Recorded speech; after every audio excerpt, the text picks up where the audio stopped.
नमस्कार मैत्रिणींनो, चला माझी नवीन मशीन आहे त्याचा खूप आवाज येतोय. तर म्हटलं चला आता काम करून घेऊयात. त्याचं ऑइल चेंज करायचं होतं कारण मशीनचं ऑइल लोपर्यंत गेलेलं आहे. त्याच्यामुळं म्हटलं चला आता ऑइल चेंज करते अगोदर ब्लाऊज शिवायच्या आधी. तर पहा तुम्ही मशीनमध्ये खूप घाण झालेली आहे बघा. किती घाण झालेली आहे मशीनमध्ये. एवढं ऑइल खराब झालेलं आहे त्याच्यामुळे मशीन आपली आवाज करत असते. तर तुमच्याकडे जर ही मशीन असेल तर नक्कीच असं आता हे काम करण्यासाठी बाहेरून माणूस पण बोलू शकतो आपण. पण आता मी त्यांचंच बघून बघून मी शिकलेले आहे. नवीन स्टार्टिंगला कोणालाच काही माहिती नसतं. पण पहा मी त्याची सर्व्हिसिंग पण म्हणजे असंच करतात. सर्व्हिसिंग म्हणजे हेच असतं जे की ऑइल जिथे जिथे नाही पोहोचलेलं ऑइल आपण तिथं तिथं त्या ब्रशनी लावून द्यायचं आधी. आणि जी घाण आहे ना ती पूर्ण काढून घ्यायची कारण त्याच्यात स्टोन खडी वगैरे सगळं सुया तुटलेल्या ते त्याच्यात आतमध्ये पडलेलं असतं. आणि जे अटकू नये म्हणून आता ते खराब ऑइल झालेलं आहे ना तर ते मी याच्यामध्ये काढून घेते. बघा पूर्ण असं त्याच्यामध्ये काढून घेतलं आहे कारण काय आहे ना ते ऑइल तसंच ठेवलं ना तर जे आपण दुसरं ऑइल टाकणार ते पण खराब होऊन जाईल. आणि हे 2 वेळा मी ऑइल यूज केले. आता ह्या डब्यामध्ये भरून ठेवलं ना थोडंसं असं नितळण त्याच्यामधले म्हणजे घाण घाण खाली राहीन, स्वच्छ ऑइल वरती येईल. मग नंतर मी ते यूज करत असते. फेकून नाही द्यायचं ते ऑइल. नाहीतर मग आपल्या ज्या साधारण मशीन असतात ना त्यालासुद्धा वापरलं ना तरी पण चालतं. असं काहीच अडचण नाही आहे. तर पूर्ण मी पॅक करून घेतलं बघा किती काळं ऑइल झालेलं आहे ते. आता मी हे ऑइल असंच ठेवणार आहे. आता चला अगोदर काय करते मी ना हे मशीन साफसूफ करून घेते एकदम स्वच्छ. तर त्याच्यामध्ये भरपूर असं साचलेलं आहे जे कचरा स्टोन वगैरे पडलेले आहेत, जे ब्लाऊजची खडी वगैरे असते ना तेच. तुम्ही बघितलं ना किती खराब झाली ती मशीन. तर चला आता अगोदर स्वच्छ पुसून घेते मी. अशीच सर्व्हिसिंग करायला आपल्याला 1000-2000 रुपये द्यावे लागतात मैत्रिणींनो. जे धागे वगैरे अडकलेले आहेत ते सगळे काढून घ्यायचेत. आता हे जे आहे त्याच्यामध्ये ऑइल काहीच नाही ठेवायचं, पूर्ण एकदम स्वच्छ करून घ्यायचं आहे. म्हणजे आपलं ऑइल टाकलेलं ते पण एकदम स्वच्छ राहतं. जे नाही निघणार ते अशी मी ब्रशने काढून घेत असते. म्हणजे स्टोन वगैरे अडकलेले असतात ना ते. पहा किती क्लीन करून ठेवली मी मशीन.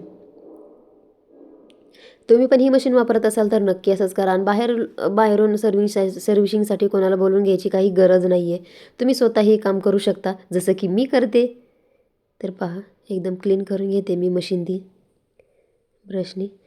तिथे याच्यासाठी की धागावर वगैरे अडकलेलं असल्याने ते निघून जातात. त्याच्यामुळे ते ऑइल तिथे पण पोहोचले पाहिजे. तसं आपल्याला हर जागी ऑइल लावायची काहीच गरज नाही कारण ते मशीन बरोबर ऑटोमॅटिकली ते ऑइल घेते आणि ऑइलवरच डिपेंड करतं ही मशीन किती व्यवस्थित चालते. तर पहा एकदम स्वच्छ आणि क्लीन केली आता मी मशीन.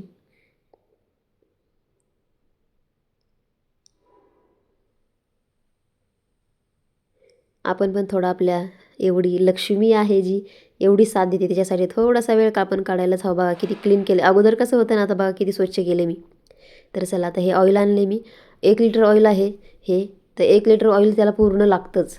तर आता मी हे सगळं ऑइल त्याच्यामध्ये टाकणार आहे. तुम्हाला असं वाटेल पाणी, मला एक कमेंट पण केली ती आपल्या इंस्टाग्रामवर, तर हे पाणी का ओतताय. तर पाणी नाही ते ऑइल आहे. तर मी बघत होते की का नाही भरलं तर नाही ना तो बॉक्स. त्याच्यामुळे मग मी आधी चेक करत होते पण ते नाही भरलं. म्हणजे त्या लोच्या पण वरती ऑइल असायला हवं म्हणजे आपली मशीनला व्यवस्थित ऑइल पोहोचतं. तर बरोबर तेवढं ऑइल त्याला बसलं आहे. 1 लिटर आहे ते. ह्या मशीनचं ऑइल वेगळं असतं. आपली साधारण मशीन यूज करतो त्याचं ऑइल वेगळं असतं. त्याच्यामुळे याचा व्हाईट कलर आहे एकदम पाण्यामध्ये. तर पहा एकदम क्लीन स्वच्छ ऑइल वगैरे सगळं चेंज झालं आहे मशीनचं. तर पहा आता बघू द्या. आता मी सगळं ऑइल वगैरे सगळं त्याच्यामध्ये व्यवस्थित केलेलं आहे. मशीन एकदम क्लीन झालेली आहे आपली. तर अशीच सर्व्हिसिंग करावी लागते मैत्रिणींनो. आणि हा गट्टू उचलणं एवढं सोपं नाही आहे. 50 किलोचं वजन असतं त्याचं. हळूच आपल्याला ती मांडायची आणि आदळायची अजिबात नाही मशीन. तर पहा मशीनचं सगळं आपलं व्यवस्थित काम झालेलं आहे. पूर्ण सर्व्हिसिंग आपली मशीनची एकदम रेडी करून आता याच्यावर राप राप ब्लाऊज शिवायची. कारण ब्लाऊज खूप आलेले आहेत. तर एवढे ब्लाऊज मी स्टिच करून घेते. आणि तुम्हाला माहिती आहे की ते ऑइल बघा ना किती काळं झालेलं आहे. जे अगोदरचं ऑइल बघा किती काळं आहे. ते आपण आता टाकलेलं किती फरक आहे त्याच्यामध्ये. तर चला मशीनची सर्व्हिसिंग कंप्लीट झालेली. Bye bye. चॅनलला सबस्क्राईब करायला अजिबात विसरायचं नाही अशाच ट्रिकसाठी.